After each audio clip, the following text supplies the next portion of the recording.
Live from downtown Detroit, Local 4 News at noon starts now. A Labor Day parade returning after a 3-year hiatus, and this year it's even more important to remember the true meaning of the holiday. Good afternoon, everybody. I'm Nick Monticelli. And I'm Kim DeGiulio. Thanks for joining us here on Local 4 News at noon. The Detroit Labor Day is back for the first time since the pandemic. It hit the streets as the UAW's contract with the Big Three is expiring in 10 days. That's right. So Local 4's Rod Maloney joins us now with how organizers are trying to keep the message behind today's march. Good afternoon, Rod. Yeah, good afternoon, Kimberly. Good afternoon, Nick. We're out here at Roosevelt Park, and they have just essentially taken down all of the trappings of the day here. The Labor Day speeches happened here out in front of what is now the new tech center for Ford, where they're working on all of their electric vehicles. Now, it used to be that the parade, and we'll show you some video of what was out there this morning, they used to go down Michigan Avenue and Woodward toward downtown and meet in Hart Plaza. But they've been off for 3 years and decided to change things a little bit. So this year they marched westbound, all 15 or 20,000 strong, on Michigan Avenue and came here to Roosevelt Park. But the message was the same, and in fact the undercurrent here had a lot to do with the United Auto Workers and their push for better wages and benefits from the domestic three, because in essence they're the gold standard. They're the ones that everybody else looks to make their contracts happen. So a lot of people here, national names. Elizabeth Schuler, who was the FL-CIO president, she was in town today. She talked to us, and we also heard from Sean Fain about where things stand on that possibility of UAW strike, now just 10 days away. Status quo over the weekend. GM didn't do much, and Stellantis didn't even have any proposals to present until Tuesday, so not a lot of movement. So and that's exactly why we filed our ULP. I mean, the companies are saying one thing, but they're doing another. I mean, they're not negotiating. We've given our economic proposals over a month ago, and they've had no response to it. So not a lot of movement, and we got 10 days as of today. You see it now with UAW. You see it with Starbucks workers and nurses and bakery workers who are all standing up because we've sacrificed through the pandemic. We said, let's get through this, and then it'll be a reward on the other side. And what we're finding now is workers are being taken for granted, disrespected, and they've had enough. So the political class was all here. Senators, Congress people, legislators from Lansing all here talking about labor, what it means not only to the economy but also to their political careers as well. A lot of supporters here, and it was a very busy day out here. We're going to examine a little bit more about what the talks and the fact that they're continuing to stall means. We'll have that for you coming up on Local 4 News at 6. Reporting live from Roosevelt Park in Detroit, Rod Maloney, Local 4. So, Rod, with just 10 days left with negotiations, who's scheduled to talk when? Do we know how things are going to proceed throughout the week or so? Okay, I can give you a quick rundown, Nick. The talks are happening. Ford and Stellantis talks are happening at the headquarters in Dearborn and also up in Auburn Hills. GM talks going on up at the Tech Center in Warren. But here's the thing. They're having their committees. The subcommittees have been meeting. The national negotiators have been meeting. Some of them were here in the parade today. And the belief is they're just going to have to start now going to what essentially become marathon talks. In other words, just keep going as far and as fast as they can. If, in fact, Stellantis does give an economic proposal tomorrow, that may give us a sign that things may be moving forward. But there's a wide gulf here, and we're still going to have to wait and see how this all shakes out. Gotcha. Okay, Rod, thank you very much. Should be interesting to see how things shake out. Yeah, the next 10 days will be interesting, no doubt. Detroit police are investigating a drive-by shooting that injured 3 people. Officers were sent to Steel Street near Westfield Avenue shortly after 10 late last night. The victims, a 32-year-old woman and a 33-year-old woman and a 48-year-old man, were found at a home. All 3 victims are expected to survive. We're working with police to get a description of the suspect's vehicle.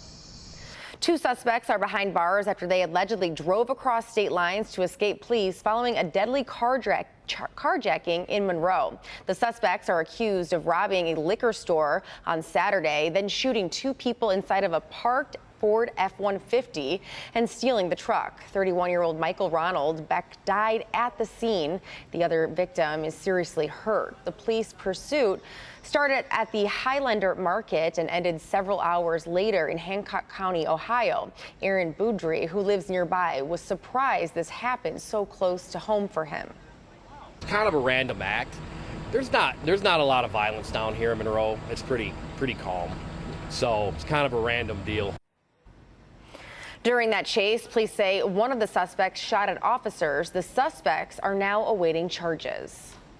Well, tens of thousands are trapped at the Burning Man Festival in Nevada after heavy rainfall turned the remote desert landscape into miles of thick mud, and at least one person has died at the height of that storm. As NBC's Chloe Melis reports, festival goers say they have never experienced anything like this.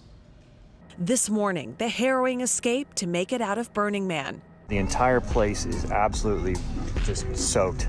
After 2 days of heavy rainfall left more than 70,000 trapped in thick mud in the middle of the remote Nevada desert. Driving a vehicle right now is impossible. There is absolutely no way you could move a vehicle through this right now. The local sheriff's office now probing the death of one person during the rain event. The cause still under investigation. But the festival says the death was not storm-related. I think I could be trapped here for a couple more days. The unprecedented downpour started Friday. Festival organizers telling burners to shelter in place and to conserve food, water, and fuel while closing roads both in and out of the playa. Did you all know that this was likely going to happen? We get a daily weather report. There was no cause for panic. Burning Man CEO Marianne Goodell telling me the self-reliant community of burners came well prepared for desert extremes. We've made it really clear that we do not see this as an evacuation situation and that the community is patient and the water is drying up. The sludge not stopping some from making the treacherous journey by foot. We took everything we needed to survive on our backs. Desperate to make it back to their children at home, Bear Kate and his wife walked 6 miles to the nearest open road. There were actually rivers that were flooding through the playa where we had to test and see how deep they were. My wife was carried across the river by a very strong man who carried her on her back. Some celebrities literally following in their footsteps. We walked 3 miles now. We got, I think, 5 more. DJ Diplo and comedian Chris Rock also trudging through the mud for miles before being rescued by Good Samaritans. Back at the camp, trapped burners coming together and holding on to hope that the weather finally clears in time for the annual Burn the Man finale, proving nothing can extinguish the spirit of this decades-long movement. And as she just mentioned there, the highlight of the event, the man burn, well, it couldn't happen on Sunday night as originally planned due to those weather conditions, but it is now set to take place this evening. So hopefully all goes well there. Southfield Public Schools will be closed tomorrow because of the expected hot weather. The closure also means all school-related activities and evening events are canceled for tomorrow night. Classes will resume on Wednesday. So to get a better idea of what we're talking about as far as the temperatures go, Brian Sherman standing by at the green screen there. Brian, we're talking some heat that could be a real problem. Maybe some records? Yeah, today, Kim, we're going to close in on a record high this afternoon. We've had plenty of sunshine today and still seeing that here at lunchtime. Tower cam over downtown Detroit. Blue skies after a little bit of high cloud cover early this morning. We're up to 84 already here in Detroit, 83 over in Ann Arbor, 84 right now working up into Port Huron, and the same 84 as you work down into Adrian. We're going to keep these temperatures going up into the afternoon. 81 right now as you work into Sandusky, 85 in Lapeer, 84 in Howell, and 84 also as you're working down into Monroe. Whatever cloud cover we had early this morning has pretty much cleared out, so we are with abundant sunshine, and that's going to allow our temperatures to head into the 90s this afternoon.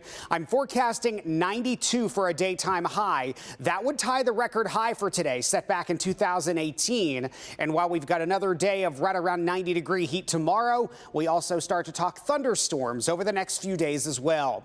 I'll break down when that umbrella is going to come in handy. Your complete full warn forecast coming up in just a few minutes.